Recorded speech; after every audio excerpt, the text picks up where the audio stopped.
A Pons powder. It's basically just, I want to say, Chalk. yeah, it's a chalk. It's a, but what it does, it's in a pad, and then just to demonstrate, this paper has these tiny holes that are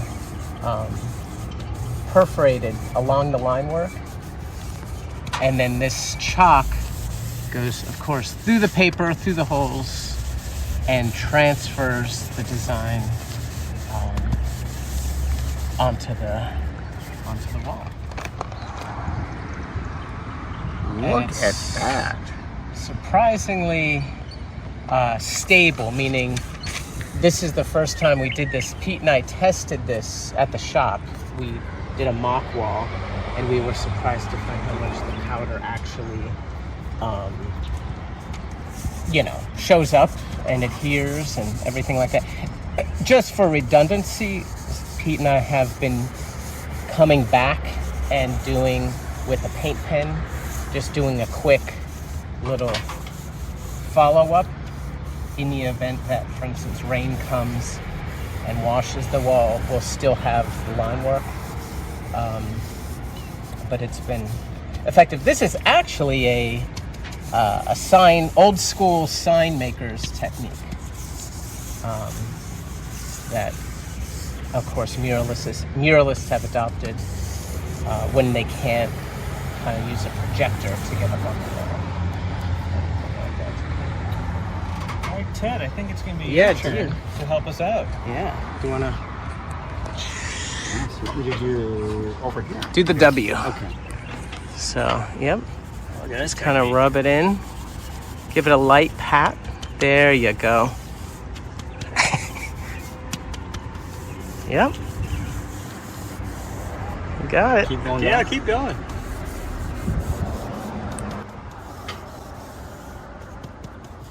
Got about 25 more feet to go, so just if you want to do this. Yep, slow and sure, slow and steady. And then there's always the moment of truth of the unveiling, just to make sure we got everything. Leave a couple of corners taped in place. Here's where I get graded. Yes. Yes. This is totally. Ooh, okay. Pretty good. Pretty We good. might have a new Yeah, assistant. Yeah.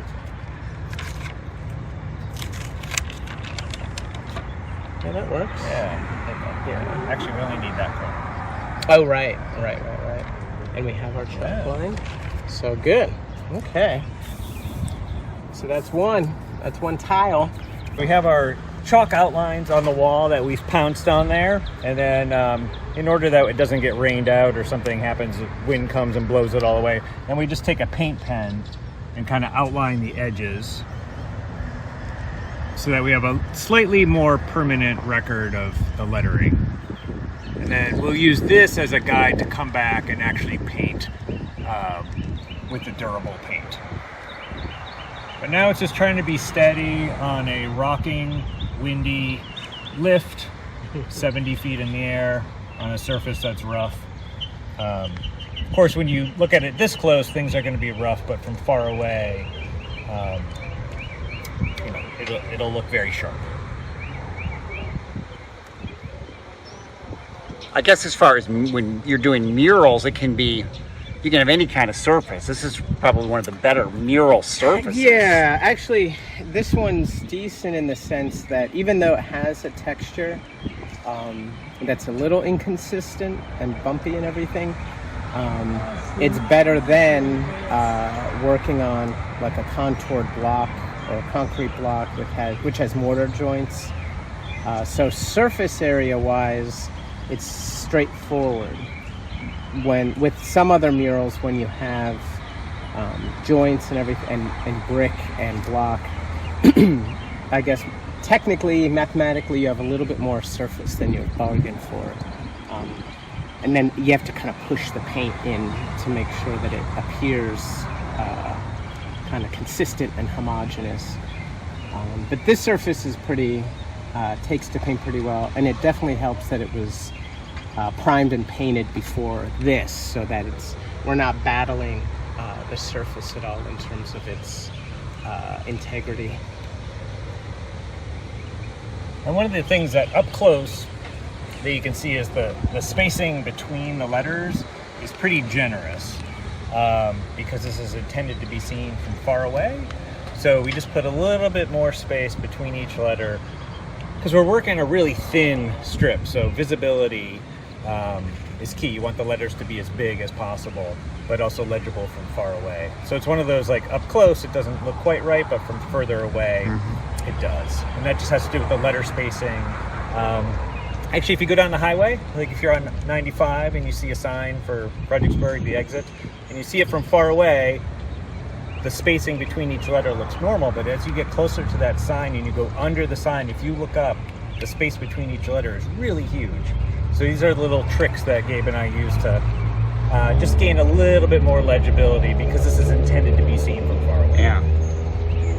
As you do just these, each piece, I guess when you go down each day and look up, it's got to be a pretty cool feeling. Yes, because it's a totally different perspective up here, and it's a little myopic. We're just working on a 4-foot section at a time, and then when we do take a break, we can look back up and critique our work. But I mean, as far as like process-wise, if we do everything correctly up here, by the time we go down and look at it from the street level, it looks great. And we get a lot of encouragement from people. A lot of people have come by, honked horns, waved. We had someone came by and was like, "Say cheese," and we had to wave to them. We don't even know who it was.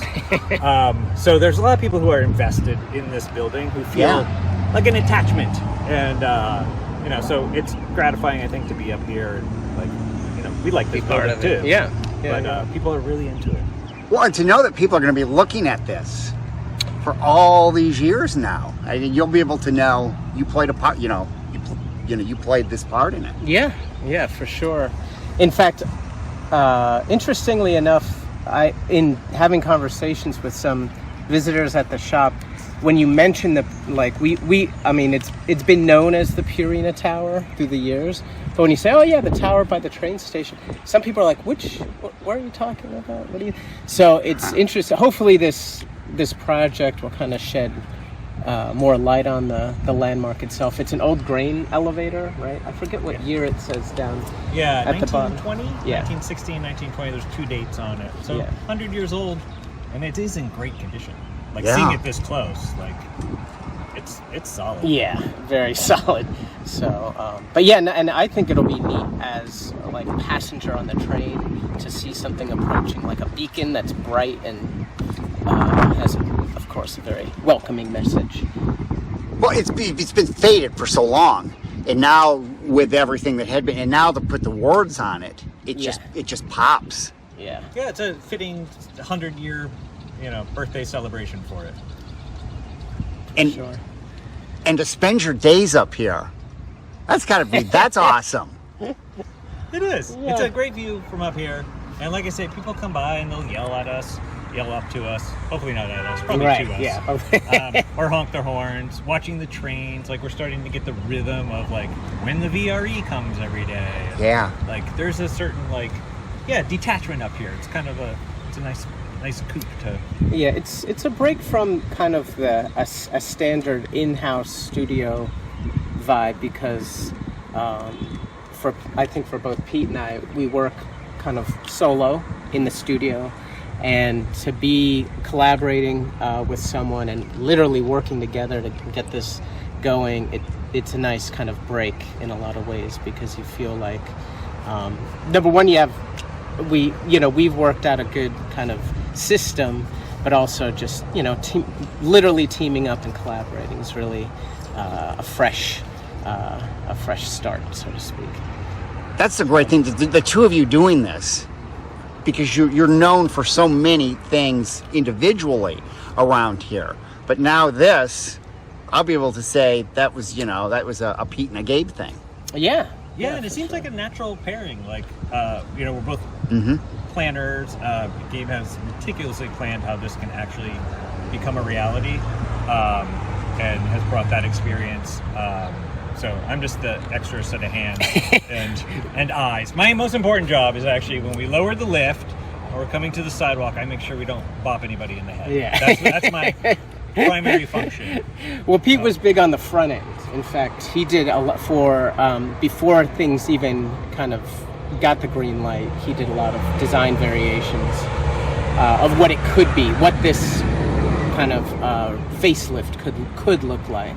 So what was nice on my end was I got to kind of play my part in terms of the logistics of, okay, we have a lift, how are we going to get there?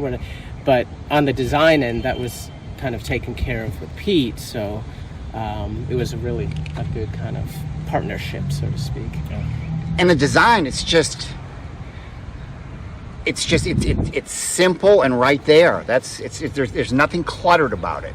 Right, yeah, and the challenge of getting all these letters onto such a kind of a narrow, thin strip, it's like, you can't put it in one line because there's too many letters. If you stack it, then all the letters get small. So after a bunch of trial and error, it was this kind of like scoop out the Fredericksburg and kind of nestle in the welcome to. And it was a way to kind of use the space naturally, so it feels like it was there. The font is reminiscent of something that might be in the area. In fact, across Charles Street from the tower, the old gas plant had lettering on it that said "Cook with gas." And I was showing Gabe yesterday some historic images of it, and the font is like very reminiscent of it. So just in kind of the Darbytown area, there's a natural feel to it. Even though it's new, it feels comfortable, like it may have been here before. And that was important, not just doing something like that wasn't fitting just to make a statement. It was really like, let's do something that feels appropriate for the building.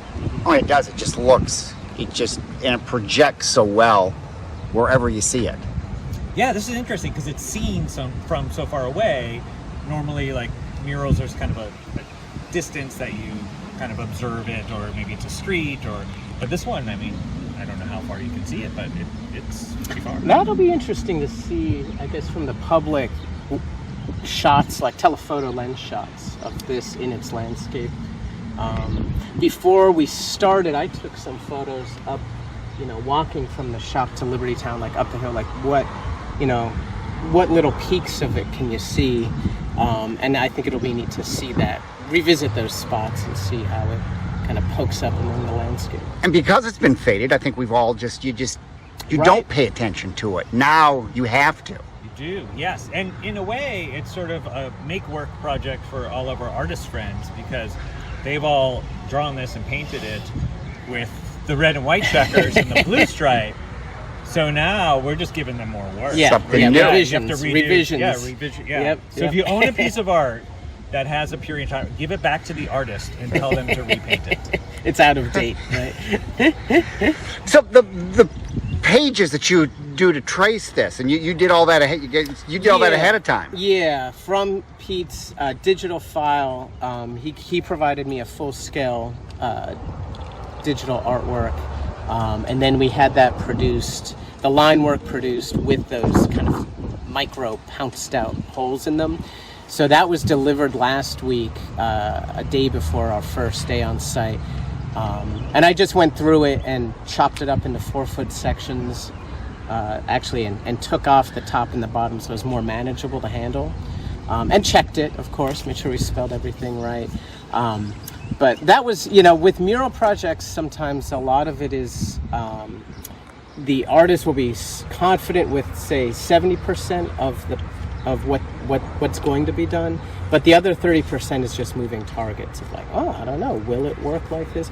So before we even got here last week, I guess it was last Monday, Pete and I did a quick test, a mock-up of like, okay, we're on the lift, and this was at the shop in the backyard. I painted, our student wall red, and we just kind of made it like we were going to do the first thing. And just doing that, showing up a day earlier to try on our harnesses and make sure all of that works, that allows us to sleep a little easier at night. That way you're not stressing, like, tomorrow's such a big day, we have to do all these things, I don't know this, I don't know that. Some of those questions are answered and out of the way. I guess when you did get up here and traced in even the first letter and it worked. Yeah. That just, at that point, it was, it's going to work. Yeah. You feel a lot better after the first day when you just break the ice with some of these things. But you don't think of certain things. I mean, you got to do the same thing on four sides, and you got to move the lift around. Right. And you got to work the weather into things, and there are just a lot of variables. Yeah, and in fact, in this case, it's like a degree of difficulty from 1 to 4. The first wall was easy. We didn't really have to move the lift at all. We just kind of raised the arm and, did it. Then we had to slowly this time the lift has to come out, and we're going to approach it differently. A lot of, the art part right now is a done deal. We're confident with. Now it's the logistics and safety of using the equipment, the lift, making sure we don't back into a car or crush Garrett's gym. Small things. to fill in the words then here, you just brush that. Yep, brushed on the same white that was used for the checkerboards. It's 2 passes of paint. The first pass is kind of just populates the area. It'll look a little patchy like the first coat, and then the second patch is when we refine it all together, and the white really pops.